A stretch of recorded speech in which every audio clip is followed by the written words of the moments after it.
Hello guys, আমি ঐশী চলে এসেছি নতুন আবার একটা মিনি ব্লগ নিয়ে। ও সরি আজকে তো আর মিনি ব্লগ না, আজকে থাকবে লং ভিডিও। যাই হোক, দিনটা ছিল ছুটির।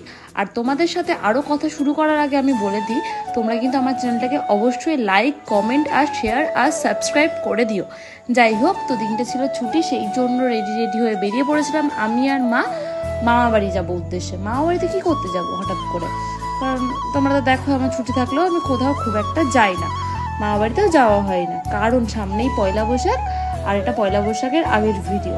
তো আমার যে মামার ছেলে আছে, মানে যে পুচকুটা আছে, ওর জন্য কিছু জামা কাপড় দিতে যাব। সেই জন্য আমার মামা বাড়ি ধুবুলিয়া বাস থেকে নেমে পড়ে মায়ের যে ওর জন্য জামা কাপড় কিনে নিচ্ছে। তারপর চলে গেছিলাম দাদুর জন্য কিছু ফল আর কিছু মানে কি বলবো কুরকুরে টাইপসের জিনিস কিছু, মানে যেমন চানাচুর, বাদাম এইসব কিনে নিয়ে তারপরে পেয়ারা টেয়ারা কিনে নিয়ে চলে গেছিলাম টোটো করে দিদাবাড়ি।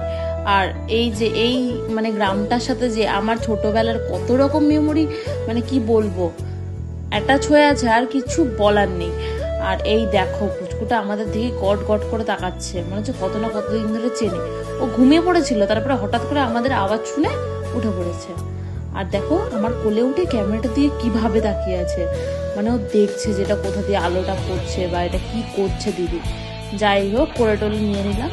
তারপরে ওর সাথে কিছুক্ষণ খেলা টেলা করে বেশিক্ষণ বসিনি, ওকে জামা কাপড়গুলো মা দিয়ে দিল। তারপরে আমরা আবার ব্যাক করে নিলাম।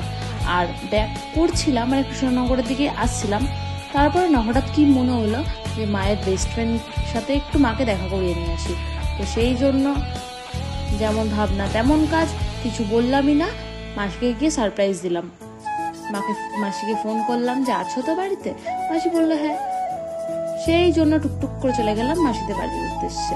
আর দেখো গাইস, গ্রামের মানে ভিউটা, যে দুই দিকে মাঠ, মাঝখান দিয়ে রাস্তা, আর আকাশটা এত অমায়িক লাগছিল দেখতে, সেটা আমিও দেখছিলাম আর তোমাদেরও দেখিয়ে নিচ্ছিলাম। আর এই যে আমি আর মা টোটো করে চলে যাচ্ছিলাম মাসি বাড়ির উদ্দেশ্যে, কারণ ধুবুলিয়ার থেকে চুকিপোতা খুব একটা দূর না। আর ওখানে গিয়ে ওখানে কারেন্ট ছিল না গাইস, এত গরম লাগছিল, মানে আমি আমার মতো করে বসে আছি। দিয়ে মাসি দিয়ে দিলে একটু কোল্ড ড্রিঙ্কস, ওটাই খেয়ে নিলাম। অ্যাভয়েড মাই ভুঁড়ি, প্লিজ গাইস, তোমরা আমার ভুঁড়িটাকে অ্যাভয়েড করো।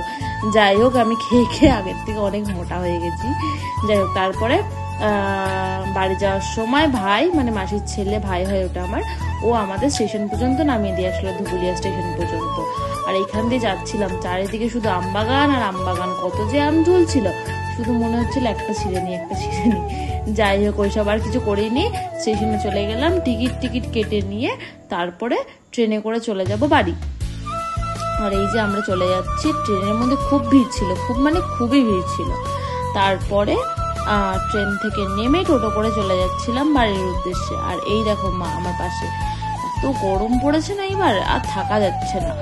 যাই হোক, সেদিন ভর দুপুর, মানে প্রায় 2টো বাজে, তখন আমরা বাড়ি চলে এসেছিলাম, কারণ তারপরে স্কুলে ছিল, কারণ স্কুলে দিয়েই তারপরে ও গেছিলাম। তাই জন্য আর মানে বেশিক্ষণ থাকা হয়নি, সব জায়গা থেকে 5 মিনিট করে ঘুরে চলে এসেছিলাম। তারপর দেখি তারপরে স্কুল থেকে চলে এসেছি, একটুখানি লস্যি করে খেয়ে নিয়েছিলাম, তারপরে খেয়ে নিয়েছিলাম দই।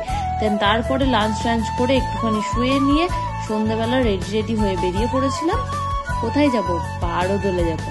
বারোদোলে গেলাম, কিন্তু না গিয়ে না ভালো লাগলো না, কারণ বারোদোলে এখনো সেরকমভাবে মেলায় বসেনি। সামনেটুকুনি বসলেও ভেতরটুকুনি না কিছুই বসেনি। দেখো সবে দোকান বসছে, এখনো কিছুই হয়নি। মানে যে বিগ বাজারটা বসে, বিগ বাজারে তো কিচ্ছু নেই। এখান থেকে জিলাপি আর বাদাম নিয়ে নিয়েছিলাম। তারপরে বেরিয়ে যাচ্ছিলাম, দেখি এই আইসক্রিমটা, আর আমি বারোদোলে আসবো, এই আইসক্রিমটা খাবো না, এটা হতে পারে না। তাই আইসক্রিম খেয়ে চলে গেছিলাম সোজা ভিমার্টে, কারণ কিছু কেনাকাটা বাকি ছিল। তো শাগনিকের জন্য এইটা নিয়ে নিয়েছিলাম, আর আমার জন্য এইগুলো নিয়ে নিয়েছিলাম, আরও অনেক কিছু নিয়েছিলাম, কিন্তু সেইগুলো না আর ভিডিও করা হয়নি। যাই